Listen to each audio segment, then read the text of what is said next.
Hi hello నమస్తే, నేను మీ anchor Haripriya Mudiraj. Ram అందరికి. ఇవాళ మనమైతే ఉన్నాం బన్సిలాల్పేట్ మన శ్మశాన కాళీమాత దగ్గర.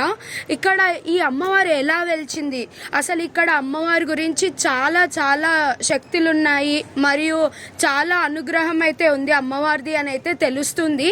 మరి అమ్మవారి గురించి మనము ఇక్కడ మన ఇక్కడ president GL Ramesh Babu sir గారు అయితే ఉన్నారు. సో ఇప్పుడు మనం కనుక్కుందాము ఈ అమ్మవారి చరిత్ర ఏంటో. గతంలో 1979 తర్వాత రాజు గోవింద్ అనేట ఆయన ఇక్కడ నివసిస్తుండే. ఆయన కండ్లలో వచ్చి నేను ఇక్కడ ఉన్నా, నన్ను ఇక్కడ నిలబెట్టు అని చెప్పి ఏదో ఇట్టిగా అట్లా అనుకున్నాడు. ఆయన 2-3 సార్లు అట్లనే అయింది. కానీ ఒకసారి స్వయంగా ఆమె కనబడితే అమ్మ నీ గుడి కట్టిస్తాను ఈ గోవిందరాజు అనేటైనా అప్పట్లో చాలా ఆయన సంపాదించిన ₹1 ఆస్తి కూడా ఆయన సంపాదించకుండా అమ్మవారిని ఇక్కడ నిలబెట్టి ప్రతి ఒక్క భక్తులకు దానం చేసి అన్ని విధాలుగా చేసి పెట్టిండు. ఇది చాలా చరిత్ర ఉన్నది టెంపుల్లో.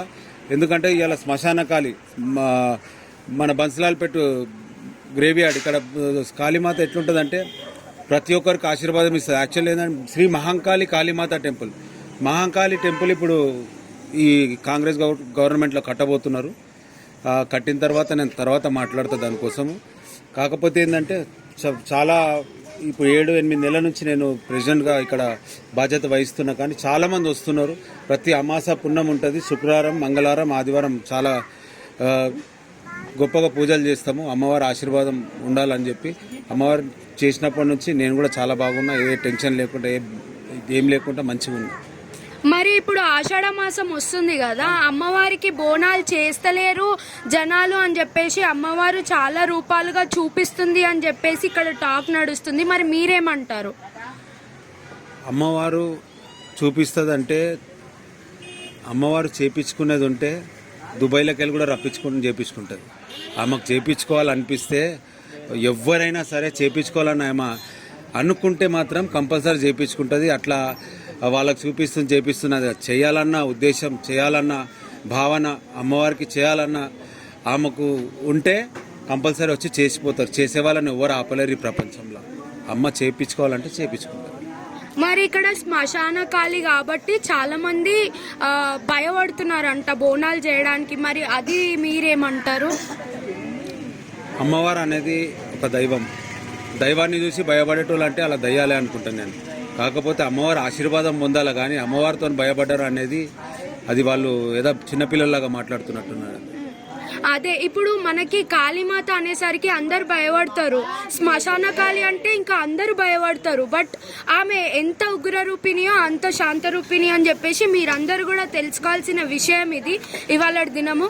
సో ఇక్కడ అవుతున్న ఘటనలు ఎందుకు అవుతున్నాయి, కొన్ని ఘటనలు అయితే అవుతున్నాయి అని చెప్పేసి అంటున్నారు. విషయం చెప్తాం మేడం. పక్కన 2 BHKలోకి వెళ్ళి 8th ఫ్లోర్లోకి వెళ్ళి పడి ఒక 2 చనిపోయినరు. తర్వాత మొన్న రీసెంట్లీ ఒక అబ్బాయి 7th ఫ్లోర్లోకి వెళ్ళి పడి చనిపోయిండు. కానీ ఈ ఫ్లోర్లోకి వెళ్ళి ఇప్పటి వరకు 3 పడిపోయినరు. వాళ్ళు ఇప్పటికీ బ్రతికిండ్రు. మొన్న రీసెంట్లీ ఒక 1.5 మంత్ కింద 7th ఫ్లోర్కి వెళ్ళి వాళ్ళ మమ్మీ ఏదో ఫోనో ఏదో ఇప్పియలేదని బాధతో దుంకేసిండు. కాళ్ళు చేతులు బొక్కలు నరాలన్నీ ఇరిగిపోయినాయి. కానీ ఇలా ఆయన ఇప్పటికీ మంచిగా ఉండి ఇప్పుడు బండి నడిపించుకొని పోతుండ్రు 2 నెలల లోపలనే. అంటే ఆయన ఆశీర్వాదం అని చెప్తాం. ఇంత గొప్పగా చెప్తున్నా. ఎందుకంటే ఈ బిల్డింగ్లో ఎవరికి కూడా ఏం కాదు. అంత మీదకే లేదో అలా దురదృష్టం పడాలని పడతారు కానీ ఎవరికి ఏం కాదు. అమ్మవారు అంత మంచిగా కాపాడుకుంటూ పోతుంది. ఆమెను చాలా దైవంగా కొలుస్తారు. ఇక్కడ వచ్చేవరకు ఆమెను మొక్కేదాకా, ఆమెను చూసేదాకా ఏ పని కూడా చేయరు ఇక్కడ పోయేటోళ్ళు. ఆమెను చూసి దండం పెట్టుకొని పోవాలి.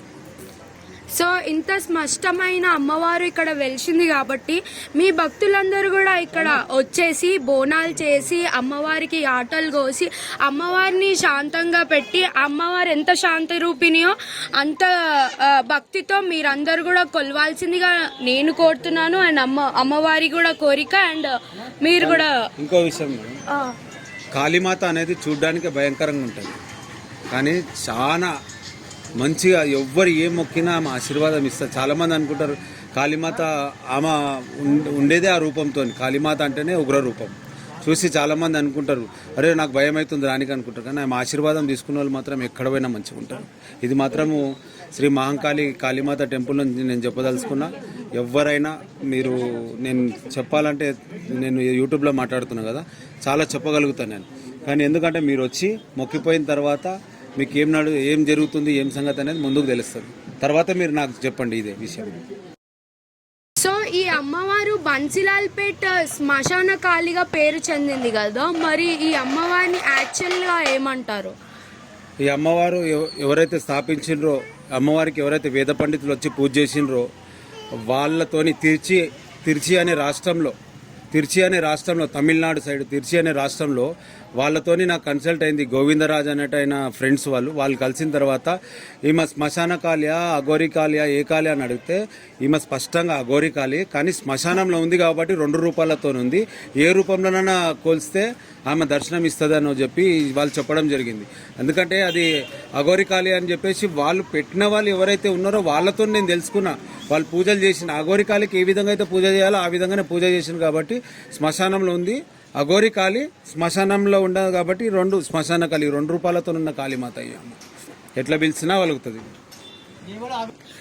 సో ఇప్పుడు ఈ ఆషాఢ మాసం బోనాల సందర్భంగా మీరందరూ కూడా వచ్చి అమ్మవారికి బోనాలు సమర్పించాల్సిందిగా కోరుతున్నాను. ఇంత అందమైన అమ్మవారు మనకి దొరకడం మన అదృష్టమని మనమందరం భావించాల్సిందిగా ఉంది. ఇక్కడ అంత అందంగా ఉంది. అక్కడ ఒక్కసారి జూమ్ చేయి అమ్మవారిని. జై. సో ఒకసారి అందరు కూడా గట్టిగా బోలో కాళీ మాతాకి, బోలో శ్మశాన కాళీకి, బోలో మహంకాళీకి.